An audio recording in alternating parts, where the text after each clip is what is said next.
Bienvenidos a TELDE Duet, Teleeducación para el Desarrollo. Quien les habla, Magíster Isabel Emilia Delgado Torres, va a tocar el tema dentro del curso Corrientes y Teorías Contemporáneas Pedagógicas, el tema de teorías contemporáneas en el aprendizaje y sus métodos técnicas educativas. Este tema es un tema que está que tiene mucha connotación dentro del ámbito educativo y más allá, ¿no? Dentro del contexto social. Vamos a ver los contenidos temáticos del curso, los principios didácticos, principios de fijación de aprendizaje, principios del olvido y desarrollo de los procesos cognitivos.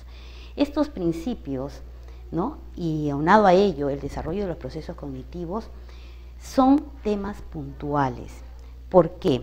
Porque inician la base de cómo se aprende y cuáles son aquellos componentes que intervienen en este proceso de aprendizaje.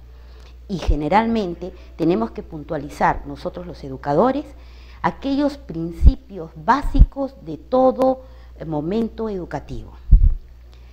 Como primer principio, vamos a ver las verdades que corresponden a cada una de ellas. Estas verdades se entornan a través de las experiencias y de las formas como se educa y cómo el alumno también aprende. El primer principio nos habla de la ley fundamental de la niñez, acostumbrar al niño a educar las manos. Y este es un principio básico dentro de los diseños curriculares, el aprender a hacer. Básicamente tenemos que tener en nuestra mentalidad educadora que el juego, ¿no? Es la parte esencial de todo ser humano desde un inicio. Ayuda a acrecentar todo el criterio, toda la creatividad, todos esos procesos cognitivos que a futuro va a ir desarrollando. Y justamente cuando llega al adulto va a tener una amplitud, ¿no? Más amplia en relación al saber hacer. El segundo principio que tenemos es cultivar nuestras funciones de orden natural. Es decir, formar a la mente. La mente también se forma, así como también se agota, se cansa, ¿no? Existe todo un mecanismo, una serie de estrategias que ayuda a proveer a la mente de muchas estrategias y muchas técnicas para poder entrar a un sistema ordenado en el aprendizaje. Asimismo, un tercer principio, vamos a hablar de los sentidos. Los sentidos también se educan, ¿no? Este principio tiene mucha relevancia en la educación.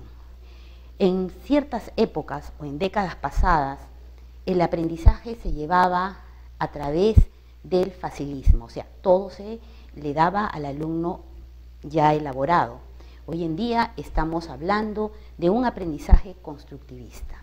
Estamos hablando donde los alumnos elaboran sus propias estrategias o aplican sus propias estrategias de aprendizaje para poder tener los contenidos. ¿Y a través de qué? Justamente de los sentidos. El saber ver, el saber oír, escuchar, ¿no? El saber percibir va a hacer que a través de nuestras sensaciones, de nuestras percepciones, vamos a llevar la información como debe de ser, ¿no? Y es así como tenemos que ir desarrollando una serie de estrategias en base a nuestros sentidos, es decir, darle toda esa fortaleza, porque es nuestro potencial que nos va a acompañar a través de toda nuestra vida. Cuarto principio, dividir cada asunto en sus elementos, ¿no?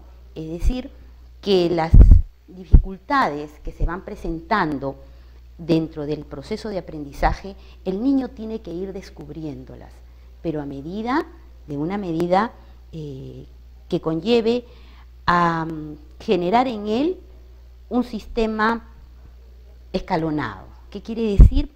De a poco, por partes, ¿no? Es decir, que va a ir él analizando, él va a ir estableciendo estrategias para ir descubriendo esas dificultades que va a poder ir resolviéndolas y no saturarlo de una serie de problemáticas, porque al contrario vamos a evitar que el niño procese estos aprendizajes de una manera natural. Quinto principio, el educando debe aprender tema gradualmente sin alterar el orden del asunto. ¿Qué quiere decir? Que va a aprender de una manera de lo más simple a lo más complejo. Sexto principio, toda actividad debe tener un objetivo inmediato y otro mediato. Es decir, vamos a ir dándole la importancia y la necesidad de resolver las problemáticas de una manera ordenada, ¿no? Por eso que hablamos de un objetivo inmediato, aquello que tiene que ser resuelto de manera inmediata y aquello que todavía puede ir procesándose y luego tiene que resolverse a un corto o mediano plazo. Séptimo principio, desarrollar la idea significativa forma la imagen clara y exacta de las cosas, es decir, a través de los mensajes. Los contenidos tienen que ser claros y precisos. El alumno va a aprender a medida también cómo se le facilita, ¿no?, las herramientas, y estas herramientas no solamente son los objetos didácticos, sino que también es la parte de la comunicación, todo aquello que nosotros comunicamos de manera verbal y no verbal. Octavo principio, ir del conocimiento más elemental a lo más complicado. A veces cuando nosotros los docentes enseñamos un curso, ¿no?, de diferentes ciclos, de repente hablemos de un tercero o cuarto ciclo, no establecemos algunos puntos de partida. Nosotros tenemos que partir de aquellos saberes previos que tiene el alumno, ¿no? Si nosotros no conocemos esos saberes, lógicamente nosotros vamos a entrar a elaborar una serie de contenidos que el alumno no va a poder o no se permitirá aprenderlos. Entonces tenemos que ir buscando esa base para poder ir estructurando ese conocimiento hasta llegar al objetivo, que es justamente lo que nosotros estamos proponiendo dentro del curso.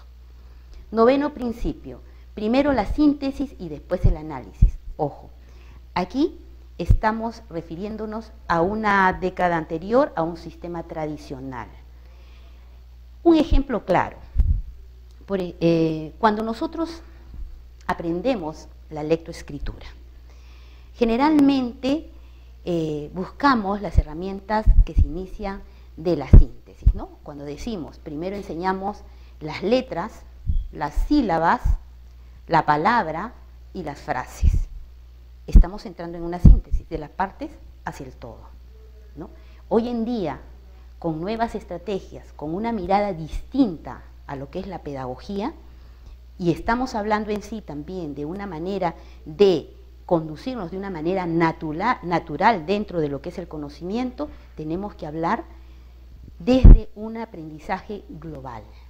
El aprendizaje global sería, según nuestro ejemplo, que aprenderíamos primero la frase o la palabra, la sílaba y las letras, ¿no?, de lo general a lo particular, y estaríamos hablando de análisis. Décimo principio, la intuición es la base de la instrucción. La intuición parte de aquello que nosotros vamos explorando. Cuando el alumno empieza a ser partícipe de su propio aprendizaje, intuye, ¿no?, se motiva, se interesa, entonces estamos dándole el camino donde él va a conducirse justamente a aquellos aprendizajes, que pueden ser simples o pueden ser complejos. Es ahí donde él va a ir midiendo y va a ir evaluando o autoevaluando sus propios aprendizajes. Estos 10 principios son los que generalmente todo pedagogo tiene que conocer. Son aquellos que están basados de la forma natural que se debe de dar el aprendizaje. Ahora vamos a entrar a otro punto muy interesante, por cierto, y muy discutido dentro del ámbito pedagógico. Principios de fijación del aprendizaje. Como ustedes ven, hay una serie de elementos o de puntos de partida, habla del interés y la necesidad. El interés y necesidad del aprendizaje. Cuando no hay necesidad o cuando no hay interés, a veces los aprendizajes se apagan, quedan ahí, se congelan.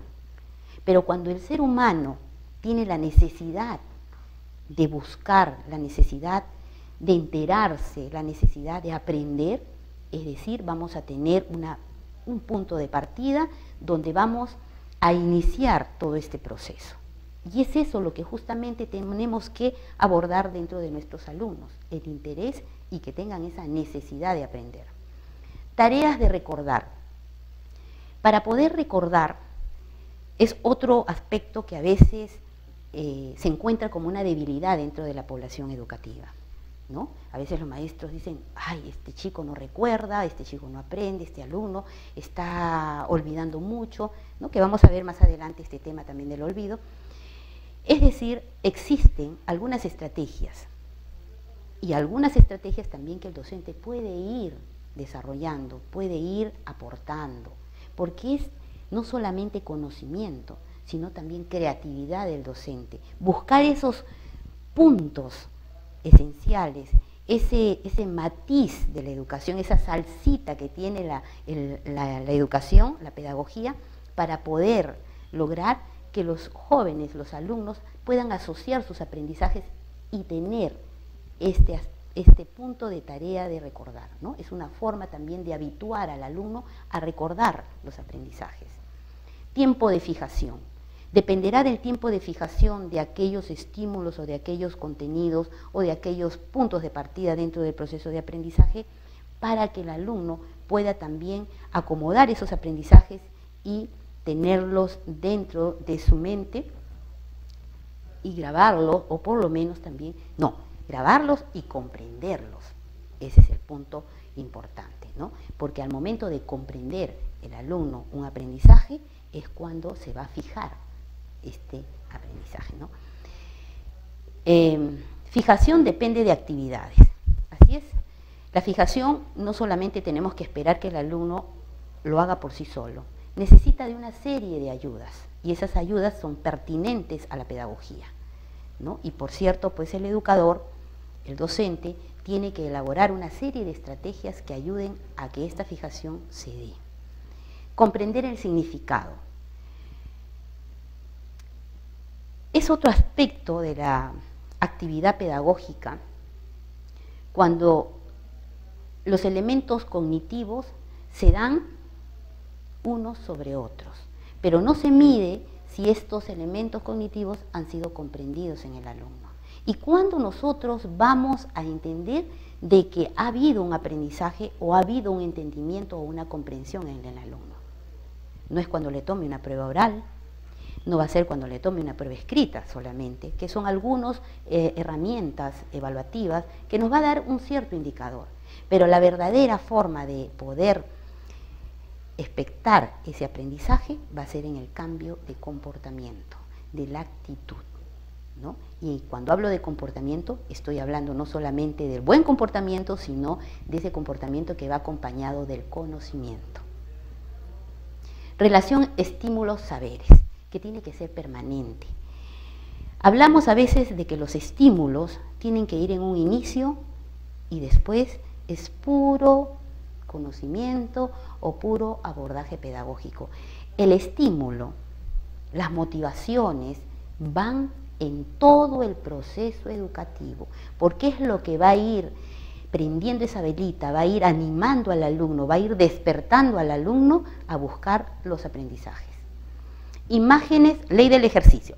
La ley del ejercicio es innata en la pedagogía. Todo aprendizaje tiene que ser aplicado, ¿no? Por eso que hablamos del saber conocer, del saber hacer y del saber ser, ¿no? Y esto es integral, no podemos dividirlo, tiene que ser integral en todos estos tres componentes. Imágenes visuales y auditivas. Aquí vienen ya a tallar todo lo que son las ayudas, las herramientas audiovisuales, ¿no? Todo aquello que va a aportar en el proceso de aprendizaje y facilitar la comprensión de esos aprendizajes, ¿no? Este es el aspecto concreto que va a ir acompañado en todo proceso. El ser humano, ¿no?, tiene una serie de inteligencias múltiples. Hemos hablado, conocemos, según Gardner, tenemos muchas inteligencias múltiples que nos acompañan en toda nuestra vida. Unas que están activadas, otras que están ahí, pero están, ¿no? Y en cualquier momento también pueden ser activadas. Pero justamente necesitamos de estos tipos de elementos para que podamos nosotros desarrollar estas estrategias de aprendizaje, ¿no? Y aunado a ello también tenemos aquellos estilos de aprendizaje, ¿no? Por ejemplo, mi estilo puede ser visual, pero para otro alumno puede ser auditivo, y entendiendo esas diferencias o esa diversidad, pues el profesor tiene que hacer una serie de actividades que involucren todos estos componentes. Fijar textos completos, ¿no? Que es otra estrategia basada también en la fijación del aprendizaje. Cuando hablamos de fijar textos completos, estamos hablando de justamente de presentarlos de una manera global, ¿no? Para que el contenido sea entendido y comprendido en función también a esas habilidades de manejo de estrategias personales. Reminiscencia, que es parte de todos los procesos de aprendizaje, ¿no? Donde vamos nosotros ir analizando cada uno de los aspectos de los contenidos que nosotros estemos estudiando. Mayor número de sentidos, es decir, tenemos que desarrollar y tenemos que poner en actividad todos nuestros sentidos, ¿no? Porque esto va a ayudar a tener un alcance dentro de lo que son la fijación de los aprendizajes. Vamos a pasar al otro punto de lo que corresponde al principio del olvido. No todo lo fijado, como se dice, se olvida por igual. La velocidad del olvido decrece con el tiempo. El olvido se debe también a la inclusión negativa. Vamos a explicar las tres posturas. Cuando nosotros hablamos que no todo lo fijado se olvida por igual, quiere decir que ha ido acompañado de una serie de elementos, como hemos hablado anteriormente, de la motivación, del interés, de las expectativas, ¿no? Que nos motiva a poder fijar con mayor facilidad los aprendizajes. Cuando no tenemos estos elementos, resulta que el aprendizaje es olvidado con mayor facilidad o no lo recordamos. Por eso dependerá de las estrategias que nosotros manejemos en nuestros propios aprendizajes. La velocidad del olvido decrece con el tiempo. Si nosotros ponemos en práctica una serie de actividades para recordar, para asociar los aprendizajes, cada vez vamos a manejar estas estrategias y vamos a llegar a tener mayor capacidad de recordar las cosas. ¿Por qué? Por eso que hablamos de agilidad mental, hablamos de entrenamiento mental. La mente también, como el cuerpo que dice se revitaliza con los ejercicios, pues la mente también se revitaliza con las actividades mentales, los ejercicios mentales y todo aquello que usemos nosotros para poder recordar, ¿no? El olvido se debe también a la inducción negativa. Cuando hablamos de la inducción negativa, no sé si ustedes, en muchos alumnos, a veces en las clases que tenemos a diario, en la actividad pedagógica, encontramos que hay alumnos muy buenos en el sentido de que conocen y tienen la facilidad de poder expresar los conocimientos, lo asocian, lo aplican a las realidades, son resolutivos. Pero a veces, y lamentablemente, cuando aplican una prueba escrita, los resultados son distintos. Y nos preguntamos, ¿qué pasó? ¿Cuál ha sido la problemática? ¿Cuál ha sido el motivo? Hay situaciones, a veces, que no controlan las situaciones de ansiedad, o a veces la misma situación de estrés o de presión que ellos mismos se autogeneran, hacen a veces de que exista en ese proceso de evaluación el olvido completo. Es como que se pusieran hacia adelante una barrera y la mente dijera, un momento, aquí me bloqueo, ¿no? Y son justamente estrategias que ellos deben de aperturar y manejar para poder lograr recordar y para poder lograr tener mayor facilidad y mayor alcance en lo que se refiere a sus conocimientos y a aquellas experiencias que las tiene guardadas, ¿no? El desarrollo de los procesos metacognitivos. Este es un punto que justamente tenemos dentro de las actividades pedagógicas en este siglo XXI. Hablamos de metacognición. ¿Qué cosa es metacognición? Metacognición es autoevaluar nuestros propios conocimientos. Y ese es un punto de partida para tener la seguridad y la capacidad y las habilidades dentro de lo que es el aprendizaje. Cuando nosotros hablamos de metacognición, hablamos, y esto no es nuevo, este es un tema que es conocido en la psicología cognitiva, porque la psicología cognitiva lo rescata, ¿no? Es la conciencia reflexiva, es conocida dentro de la psicología como la conciencia reflexiva y que se le da hoy actualmente el nombre de metacognición. Se rescata dentro de este aspecto cognitivo porque la escuela conductista no lo admitía, ¿no? Hoy en día sí. Entonces hablamos de metacognición y esto viene desde muy épocas antiguas. Sócrates, por ejemplo, decía dentro de sus frases, ¿no? Yo solo sé que nada sé. Conócete a ti mismo, que dentro de ti está la verdad. ¿Y por qué lo decía?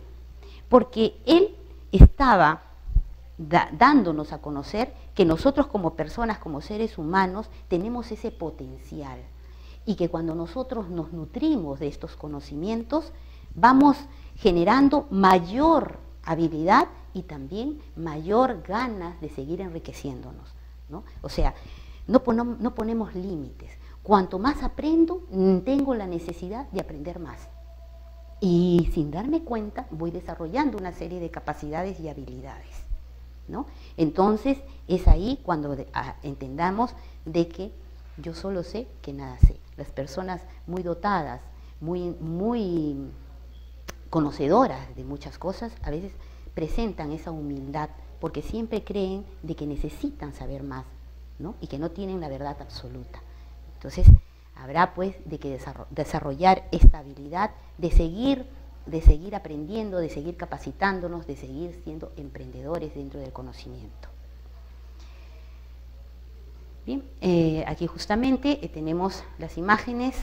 Las destrezas cognitivas tienen un origen social y biológico. ¿Por qué? Porque son ligados, han nacido juntos, ¿no?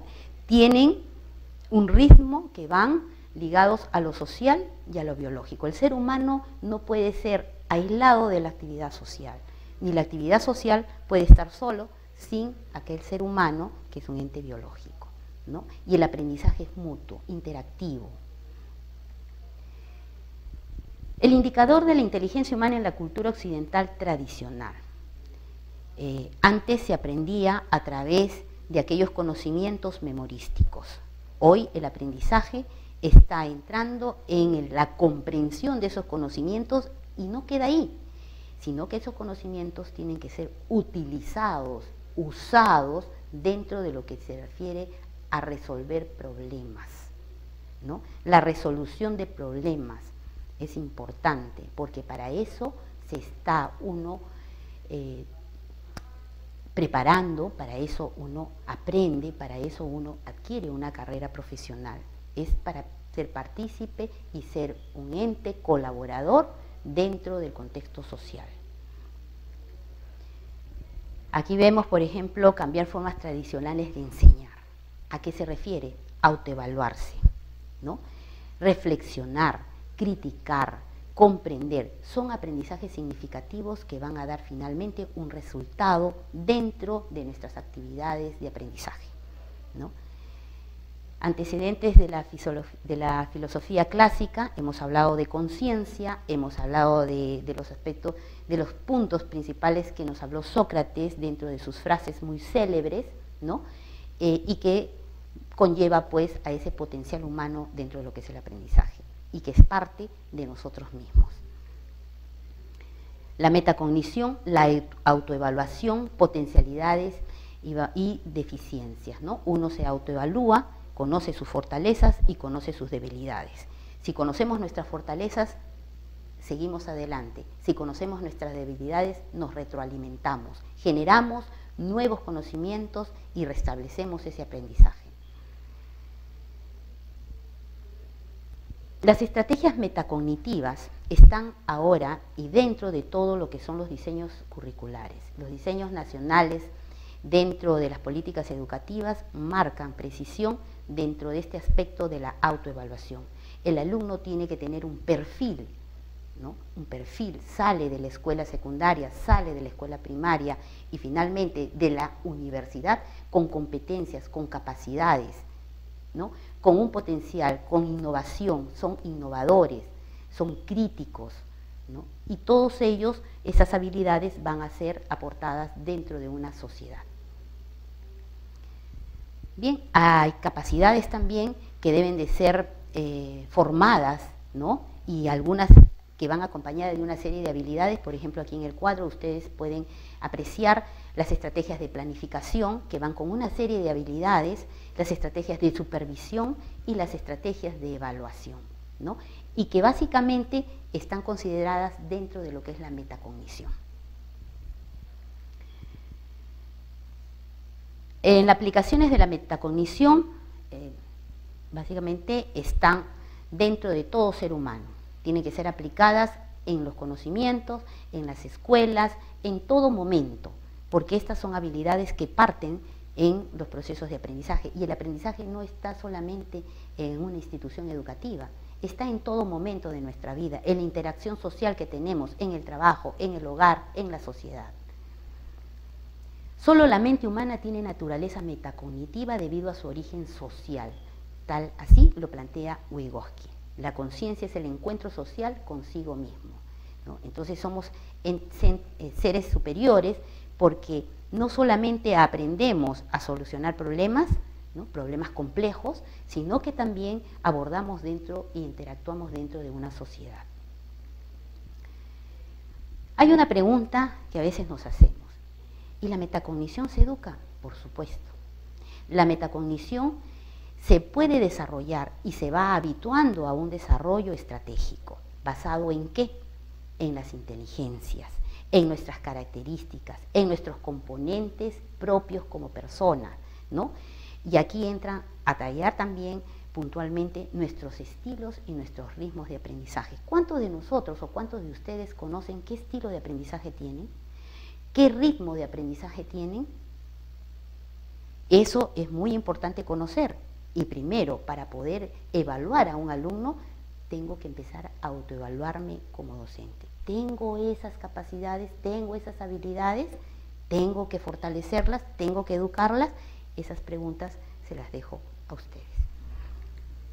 Conclusión, tenemos un gran bagaje de información relacionada al aprendizaje, que parte desde dentro de nosotros y desde fuera de nosotros, y que tenemos que tener una conciencia de empezar a trabajar con nuestras propias estrategias, ¿no? Para poder dotar al alumno y también darle a ellos herramientas para que puedan manejar sus propias estrategias de aprendizaje y que tengan un autoconocimiento de cómo aprender y un autocontrol y autovaloración dentro de este aprendizaje.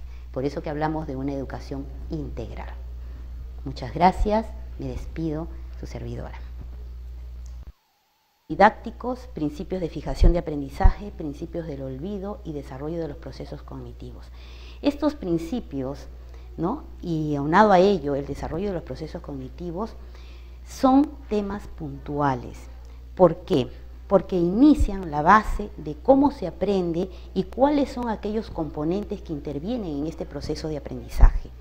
Y generalmente tenemos que puntualizar nosotros los educadores aquellos principios básicos de todo momento educativo. Como primer principio, vamos al de todo ser humano desde un inicio.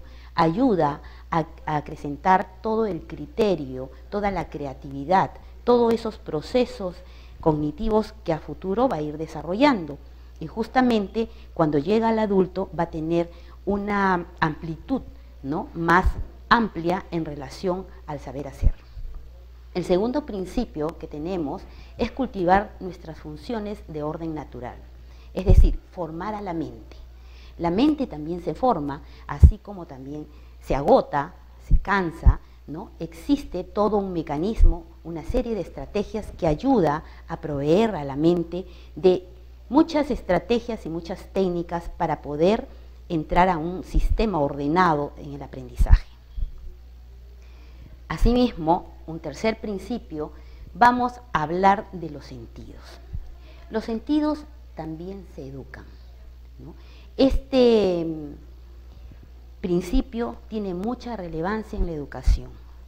En ciertas épocas o en décadas pasadas, el aprendizaje se llevaba a través del facilismo, o sea, todo se le daba al alumno ver las verdades que corresponden a cada una de ellas. Estas verdades se entornan a través de las experiencias y de las formas como se educa y cómo el alumno también aprende.